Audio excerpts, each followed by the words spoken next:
जो लोग मैदान में आएगा उनका या तो यूए लगा देंगे या बुलडोजर से घर तोड़वा देंगे या उनको कत्ल करवा देंगे कि वो ब्राह्मण लोग हैं, संस्कारी लोग हैं। तो ब्राह्मण के ये संस्कार होते हैं, लोगों की इज्जत लूटते हैं, कत्ल करते हैं, बच्चियों को जान से मारते हैं, ये संस्कार होते हैं। वो घड़ियाली आंसुओं बदजुबानी के साथ निकाले जा रहे हैं। एक बिल्किस बानो जिसके 13 सदस्यों को घर के मार दिया जाता है, उसी की आंखों के सामने 6 महीने की वो प्रेग्नेंट लेडी के साथ में उसकी अस्मत को तार तार करते हैं।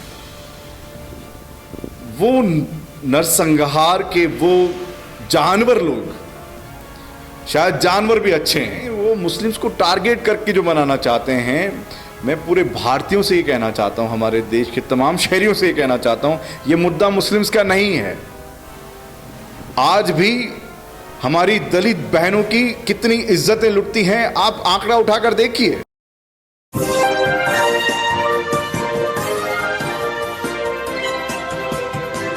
पल पल न्यूज़ से मैं हूं आपके साथ नदीम अकरम।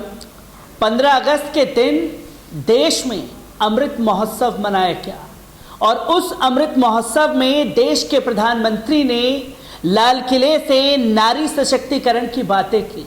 महिलाओं के लिए आंखों से आंसू भी बहाए और महिलाओं को मजबूत करना है, इसके लिए देश को बताने की कोशिश की। पर ठीक शाम होते होते देश के सामने एक ऐसी तस्वीर सामने आई जहां गुजरात की भारतीय जनता पार्टी सरकार ने बिल्किस बानो के आरोपियों को रिहा कर दिया। और जब रिहा की तस्वीरें सामने आई तो मिठाई खिलाई गई, फूल मालाएं पहनाई गई। ये किस तरीके का नारी सशक्तिकरण की बातें की जा रही थी, आज इसी पर हमसे बात करने के लिए एसडीपीआई के वाइस प्रेसिडेंट मोहम्मद शफी साहब मौजूद हैं। सर, किस तरीके से देखते हैं जो तस्वीरें खासतौर पर आरोपियों की सामने आई हैं रिहाई के बाद? ये वो लोग जो सपना देखे हैं, वो राष्ट्र जो एक रंग का हो, वो फासीवाद, उसकी एक मुकम्मल तस्वीर वो लोगों के सामने पेश कर रहे हैं। और जब घड़ियाली आंसू, ये कहावत सुना करते थे, लेकिन हमारे प्रधान सेवक ने दिखा दिया कि घड़ियाली आंसू क्या होते हैं, झूठ और फरेब क्या होता है। आज बड़ा अफसोस होता है कि जो यहाँ का प्रधान सेवक है उसमें ये तमाम चीज़ें हैं। वो किस मुंह से नारी शब्द को भी मुंह से निकाल सकता है वो आदमी। आप देखिए, सिलसिला देखना पड़ेगा। गुजरात में जो बर्बरता हुई, उस बर्बरता करने वाले घिनौने लोग हैं, उनको बचाया गया। और गुजरात में जिन लोगों ने उस बर्बरता को अवाम के सामने, देश के सामने लाने की कोशिश की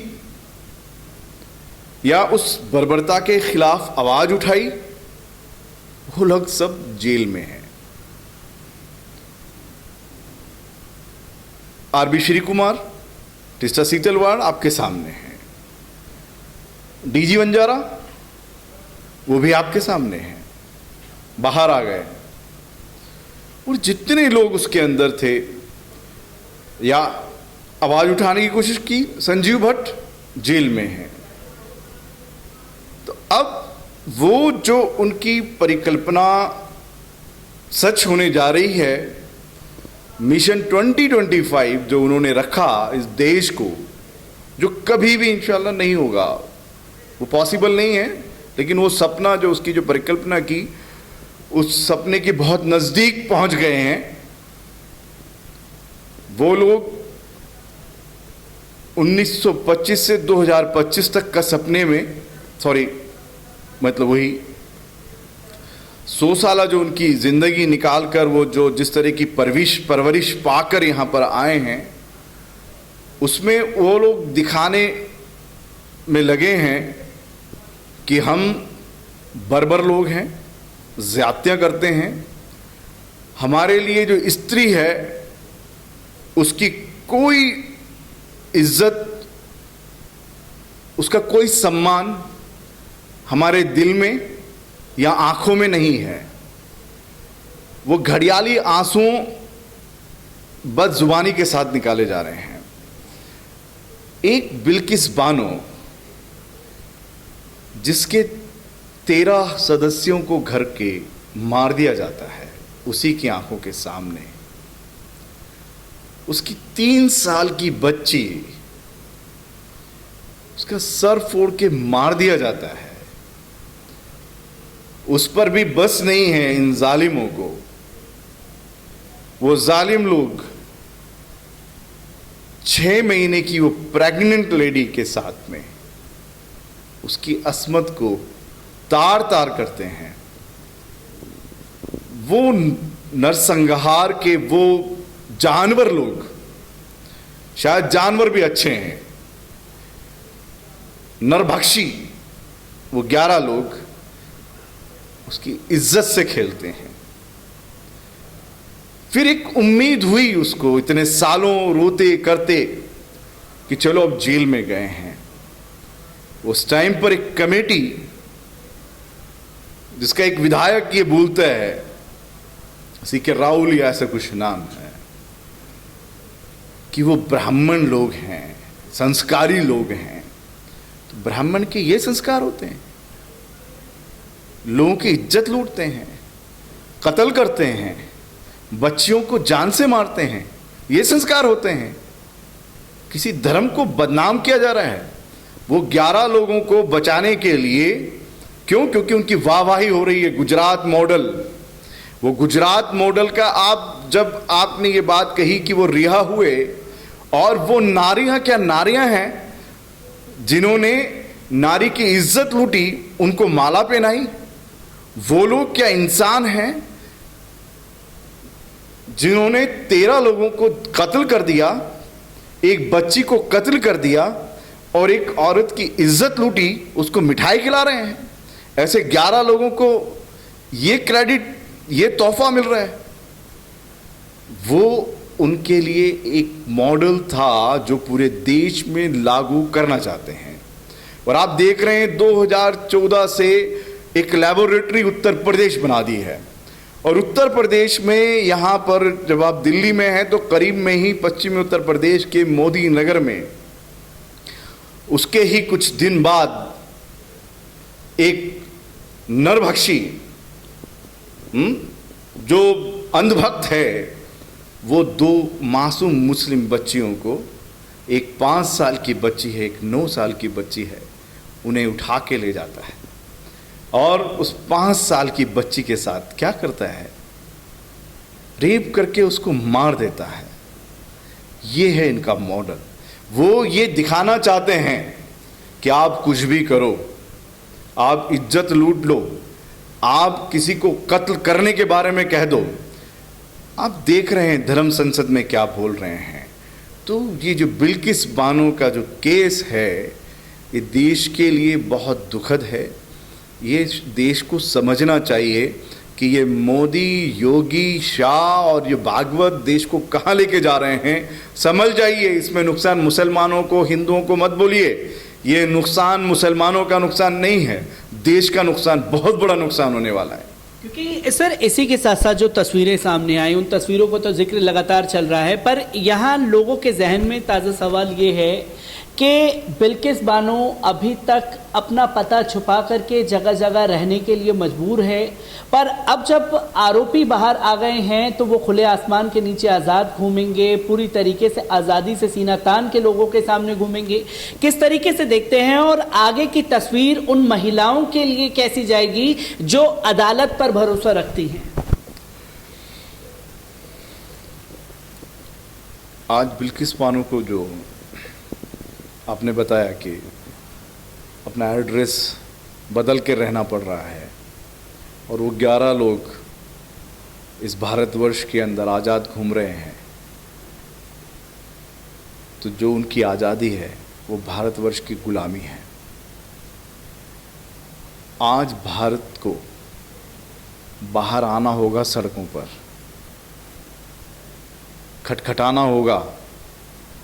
अगर आप नहीं जागे तो ये जो हमारे चारों स्तंभ हैं वो गुलाम बना चुके हैं, और आपके लोकतंत्र और संविधान को ख़त्म करके मनुस्मृति पर ये लोग काम कर रहे हैं। डिक्लेरेशन दे दिया है।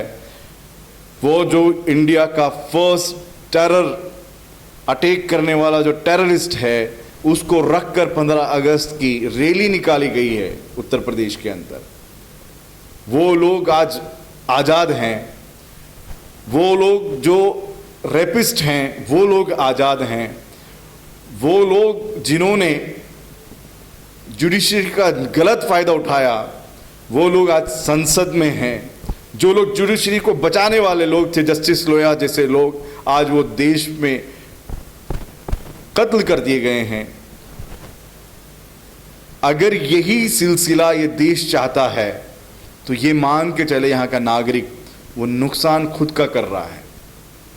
एक आवाज़ इस भारत की पूरी तरह बुलंद होना चाहिए इस नारे के साथ कि गुलामी नामंजूर। देश में पहले भी हमने अंग्रेजों से आज़ाद करवाया, अब इन फांसीवादियों से देश को आज़ाद कराने के लिए आज़ादी जैसी जंग लड़ेंगे, और देश में हम सड़कों पे उतरकर जो संवैधानिक हक है हमारा, उस हक के साथ इनको सत्ता से उतारेंगे। तब तक देश नहीं बचेगा। सर, एक आखिरी सवाल आपसे लेना चाहेंगे, क्योंकि सीके राहुल जी का जिक्र आपने किया, जो कि साफ तौर पर ये बताते हैं कि ब्राह्मण हैं, संस्कारी हैं, बिल्किस बानो मुसलमान हैं। क्या ये माना जाए इसलिए नाइंसाफ़ी हुई है बिल्किस बानो के साथ? क्या वो जी है? वो छी है, और हकीकत है ये। वो जो प्रोपेगेंडा बनाना चाहते हैं, वो मुस्लिम्स को टारगेट करके जो बनाना चाहते हैं, मैं पूरे भारतीयों से ये कहना चाहता हूँ, हमारे देश के तमाम शहरियों से ये कहना चाहता हूँ, ये मुद्दा मुस्लिम्स का नहीं है। आज भी हमारी दलित बहनों की कितनी इज्जतें लुटती हैं, आप आंकड़ा उठाकर देखिए। हर 13 मिनट में एक बहन की इज्जत जा रही है। मुस्लिम से ज़्यादा बच्चों की, जो दूसरी हमारी माँ बहनें हैं, दलित हैं, और दूसरी जो ट्राइबल्स हैं, उनकी इज्जतें लुट रही हैं। लिंचिंग क्रिश्चियंस की और दलितों की मुस्लिम से ज़्यादा है। यूएपी हमारे सिख और तमाम दूसरे ट्राइबल्स हैं, उनके ऊपर लगे हुए हैं। ये मुद्दा मुस्लिम्स का मुद्दा नहीं है। ये लोग ऐसा ही करेंगे, जब कुछ इलेक्शन आना होगा तो इसको हिंदू मुस्लिम रंग देंगे। देखा नहीं आपने, जब किसानों का मुद्दा चला तो इन्होंने क्या कर दिया, उसको खालिस्तानी मुद्दा बना दिया। कोई भी अगर आवाज़ उठाता है तो ये लोग उसको रंग देने की कोशिश करते हैं। जब कोरेगांव और इसके जब मामले चले तो क्या किया, उसको अर्बन नक्सल बना दिया, नक्सल नाइट का, माओइस्ट का नाम दे दिया। तो ये लोग फिरकों में बांट कर देश के शहरियों को, ताकि देश के शहरी जो उनके बुनियादी हुकूक हैं वो हासिल करने की मांग ना करें, और वो लोग डर कर बैठे रहें। और जो लोग एक्टिविस्ट हैं या हम जैसे लोग जो आकर मैदान में हमारे देश को बचाना चाहते हैं, संविधान को बचाना चाहते हैं, लोकतंत्र को बचाना चाहते हैं, ये लोग उन पे यूएपीए लगाकर लोगों को एक डर बता दें कि जो लोग मैदान में आएगा उनका या तो यूएपीए लगा देंगे, या बुलडोजर से घर तोड़वा देंगे, या उनको कत्ल करवा देंगे। Social democratic party of India जैसा मूवमेंट जब तक देश की आज़ादी को बराबर से सलामती के साथ अश्योर नहीं कर लेता, अपनी जानों को देकर भी देश के संविधान को, लोकतंत्र को, आज़ादी को बचाएगा। ये हमारा दृढ़ संकल्प है। मोहम्मद शफी साहब हमारे साथ मौजूद थे, जिन्होंने साफ तौर पर बताया कि जो राहुल जी का बयान सामने आया वो साफ तौर पर हिंदू मुस्लिम करने की जो गुजरात पॉलिटिक्स अब उभर करके सामने वाली है, उसका एक जीता जागता प्रोपागेंडा था। और यहाँ सिर्फ अब बात बिल्किस बानो की नहीं है, उन तमाम नारियों की है जिनकी इज्जत के साथ खिलवाड़ किया गया है, उन आरोपियों को रिहा करके।